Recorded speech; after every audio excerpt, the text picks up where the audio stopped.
लोग समझते हैं कि बुद्ध ने आनापानसति योग की खोज की थी, पर वह विज्ञान भैरव तंत्र में शिव की दी हुई पहली विधि थी। वही श्वास की साधना, वही दो श्वासों के बीच का मौन, केवल शब्द बदल गए, रहस्य वही रहा।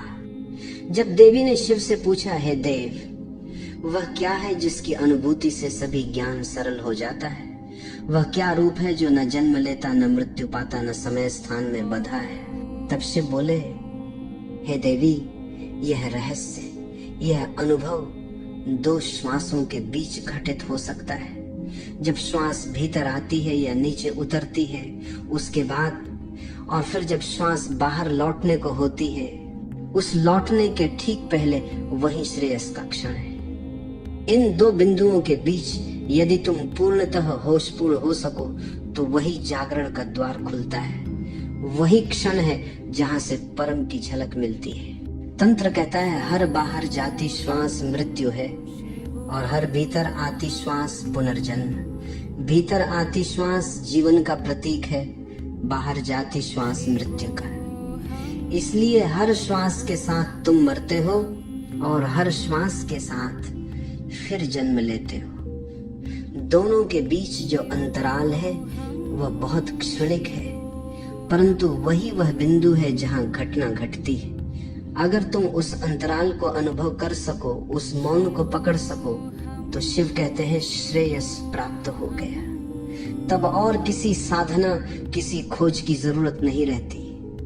तुम आप्तकाम हो जाते हो, सब कुछ पा चुके, सब कुछ जान चुके। जब तुम्हारी श्वास भीतर जाए, बस उसका साक्षी बनो, उसे ध्यान से देखो।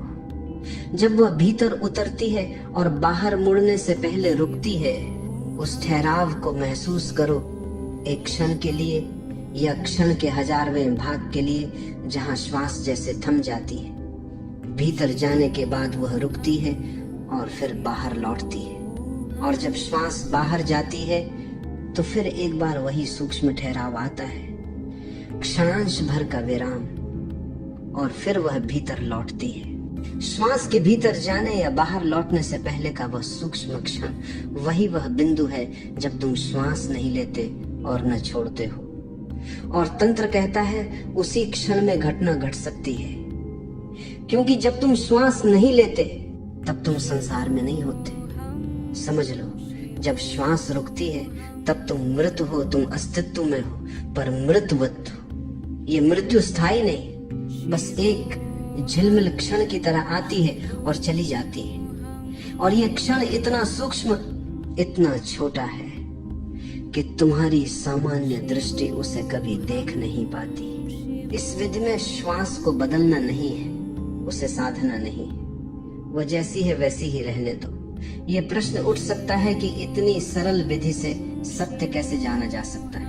क्योंकि सत्य को जानना उस तत्व को जानना है जिसका न जन्म है न मृत्यु, जो सदा से है, सदा रहेगा। तुम बाहर जाती श्वास को जानते हो, भीतर आती श्वास को जानते हो, लेकिन दोनों के बीच जो मौन है, जो विराम है, उसे नहीं जानते। वही अज्ञात का द्वार है। इस प्रयोग को करो, तुम उस बिंदु को पालोगे। वह है वही, बस तुम्हें देखना है।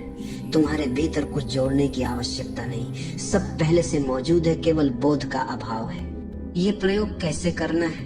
पहले भीतर आती श्वास के प्रति सजग बनो, उसे देखो, सब कुछ भूल जाओ, केवल आती हुई श्वास को देखो, उसके पथ को देखो।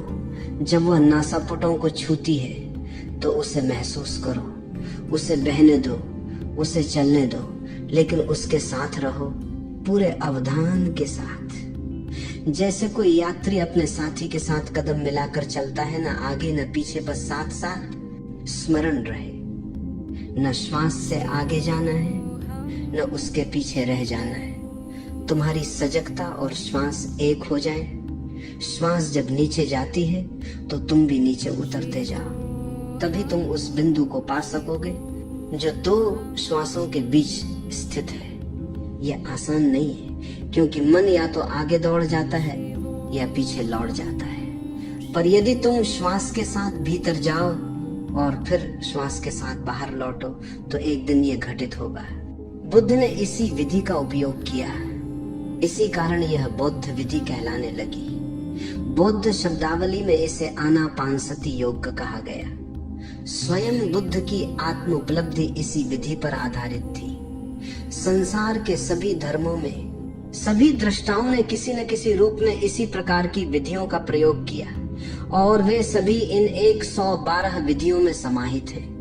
यह पहली विधि उसी कारण बौद्ध विधि कहलाती है क्योंकि बुद्ध ने इसी के द्वारा निर्वाण को पाया। बुद्ध ने कहा, अपने श्वास और प्रश्वास के प्रति सजग रहो, आती जाती श्वास के प्रति होश में रहो। उन्होंने 2 श्वासों के बीच के अंतराल की चर्चा नहीं की क्योंकि उन्होंने जाना कि अगर साधक अंतराल पर ध्यान देने लगेगा तो उसका अवधान बिखर जाएगा। तब सजगता स्वाभाविक नहीं रह जाएगी, वह प्रयत्न बन जाएगी, खोज बन जाएगी, चाह बन जाएगी। इसलिए बुद्ध ने केवल इतना कहा, सजग रहो। जब श्वास भीतर आए तो तुम भी भीतर आओ, जब श्वास बाहर जाए तो तुम भी बाहर जाओ। बस यही करते रहो, इतना पर्याप्त है। अब तुम पूछोगे, बुद्ध ने विधि के दूसरे भाग की चर्चा क्यों नहीं की? कारण सरल है। बुद्ध उन साधारण भोले लोगों से बोल रहे थे जिनका मन जटिल तर्कों में उलझ सकता था। यदि वे कहते कि 2 श्वासों के बीच एक अंतराल है और वही द्वार है, तो मनुष्य उसी अंतराल को पाने की इच्छा करने लगता। और इच्छा का अर्थ है तुम फिर भविष्य में चले गए, तुम वर्तमान से हट गए, तुमने अंतराल खो दिया। इसलिए बुद्ध ने उस पर मौन रखा। उन्होंने आधी विधि कही, लेकिन वह आधी विधि ही पूर्ण हो जाती है जब साधक सजगता में डूबता है। जब तुम श्वास के प्रति सजगता में गहराते हो, धीरे धीरे तुम्हारा बोध तीव्र होने लगता है। एक दिन ऐसा आता है जब सारा संसार मिट जाता है, केवल श्वास का आना जाना शेष रह जाता है और फिर एक क्षण में बिना किसी प्रयास के तुम उस ठहराव को अनुभव करते हो जहाँ श्वास नहीं है। वही अंतराल, वही मौन, वही द्वार है जहाँ से परमात्मा हाँकता है। अगर तुम श्वास प्रश्वास की यात्रा को अत्यंत सूक्ष्मता से कर रहे हो, उसकी गति के साथ, उसकी लय के साथ, उसकी तरंग के साथ चल रहे हो, तो उस स्थिति से अनजान कैसे रह सकते हो जहाँ श्वास नहीं है। एक क्षण ऐसा आएगा जब तुम महसूस करोगे कि श्वास न आती है न जाती है, वह पूरी तरह ठहर गई है और उसी ठहराव में श्रेयस का निवास है। वही वह बिंदु है जहां से परमात्मा की अनुभूति संभव है। ये एक ऐसी विधि है जो असंख्य लोगों के लिए पर्याप्त सिद्ध हुई है। सदियों तक पूरा एशिया इसी एक विधि के साथ जीता रहा, उसी का अभ्यास करता रहा। तिब्बत, चीन, जापान, बर्मा, श्याम, श्रीलंका, भारत को छोड़कर लगभग सारा एशिया इसी एक साधना में डूबा रहा और इसी के माध्यम से हजारों हजारों लोगों ने ज्ञान को पाया, स्वयं को पाया। और ये आश्चर्य की बात है कि ये वही पहली विधि है, सबसे प्रारंभिक, फिर भी सबसे अधिक प्रयोग की गई। दुर्भाग्य ये हुआ कि जब ये विधि बुद्ध के नाम से प्रसिद्ध हो गई, तब हिंदू इससे दूर रहने लगे। वे इसे बौद्ध विधि मानकर बचने की कोशिश करते रहे और धीरे धीरे ये विधि उनके हाथों से फिसल गई। वे उसे भूल बैठे। उन्होंने इसे केवल बौद्ध मार्ग का हिस्सा मान लिया। इतना ही नहीं, एक और भ्रांति ने उन्हें रोक दिया, क्योंकि शिव ने इसका सबसे पहले उल्लेख किया था। अनेक बौद्धों ने विज्ञान भैरव तंत्र को बौद्ध ग्रंथ बताना शुरू कर दिया। उन्होंने इसे हिंदू परंपरा का नहीं बल्कि बौद्ध परंपरा का अंग कहा। पर सत्य यह है कि यह न हिंदू है न बौद्ध, यह तो केवल एक विधि है, एक विज्ञान है।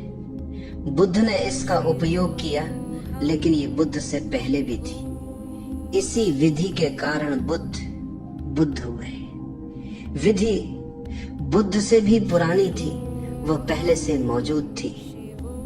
बस प्रयोग की प्रतीक्षा में इसे अपनाओ, इसे अपने जीवन में लाओ। ये सरल विधियों में से एक है, अन्य विधियों की तुलना में सीधी, सहज, समीप मैं ये नहीं कहता कि ये तुम्हारे लिए आसान होगी, क्योंकि सरलता तो मन की स्थिति पर निर्भर है, पर अन्य विधियां इससे अधिक कठिन है, इसलिए शिव ने इसे सबसे पहले रखा। यही कारण है कि यह पहली विधि के रूप में वर्णित है।